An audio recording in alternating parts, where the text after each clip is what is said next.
d'abord remercier son Excellence Mohamed Bazoum, président de la République du Niger, pour l'honneur qu'il nous a fait de nous recevoir si promptement dès notre arrivée à Niamey, porteur d'un message de son frère, son jeune frère, le président Assimi Goïta, président de la transition et chef de l'État du Mali, qui m'a chargé de lui porter un message d'amitié, un message de fraternité, mais aussi un message de solidarité, un message dans lequel il a réitéré sa volonté d'œuvrer auprès de son frère pour le renforcement des relations multiséculaires qui existent entre le Niger et le Mali et entre nos différents peuples, mais aussi un message de solidarité parce que le Niger a été récemment affecté par des inondations avec des pertes importantes en vies humaines et en dégâts matériels. Mais aussi le Niger a fait l'objet d'attaques terroristes récemment qui sont là pour rappeler notre destin commun et les défis auxquels nos deux pays font face, notamment dans le cadre de la lutte contre le terrorisme et l'extrémisme violent.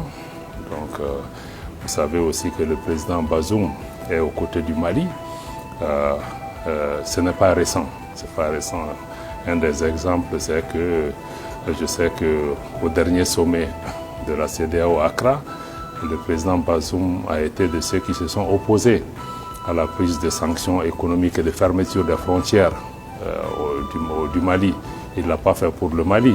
Il l'a fait avec la conscience aiguë des intérêts de nos deux peuples et du souci de faire en sorte que nos populations ne puissent pas être affectées par rapport à cela. Le Niger aujourd'hui est un acteur important sur la scène africaine. Le Niger fait partie du comité de suivi de l'accord pour la paix et la réconciliation au Mali. Le Niger est membre du Conseil de sécurité des Nations Unies en tant que membre non permanent et de beaucoup d'autres organisations que nous partageons, dont le G5 Sahel. Sur l'ensemble de ces questions, nous sommes venus donc avec un message aussi du président Goïta pour tenir le président Bazoum régulièrement informé des développements en cours au niveau de la transition malienne, notamment l'adoption par le gouvernement le 2 août d'un plan d'action gouvernemental qui dessine un certain nombre de priorités de la transition.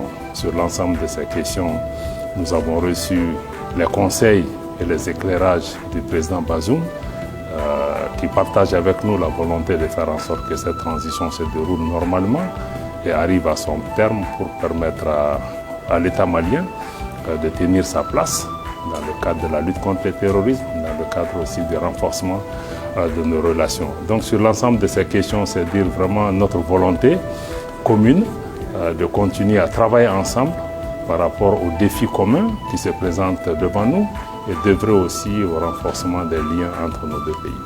Vous savez que même la langue et les dents se battent, mais ils restent au même endroit. Aujourd'hui, ceci est derrière nous. Quand il y a eu déjà l'attaque contre le président de la transition le jour de la fête, le président Bazoum a été le premier chef d'État à l'appeler. Et aujourd'hui, il m'a dépêché aussi auprès du président Bazoum, c'est-à-dire que nous regardons vers l'avenir. Nous avons des défis beaucoup plus importants aujourd'hui à régler que de s'occuper d'autres questions. Et je peux vous donner l'assurance que nous travaillons dans les sillons de nos peuples qui sont unis par l'histoire. Nous sommes condamnés de vivre et de travailler ensemble. Notre priorité aujourd'hui, c'est vraiment la stabilisation de nos pays, comment œuvrer à la paix, à la stabilité et comment donner tout le confort à nos populations. Je crois que les peuples, le Niger et le Mali, on peut dire qu'il s'agit de deux États, mais d'un seul peuple.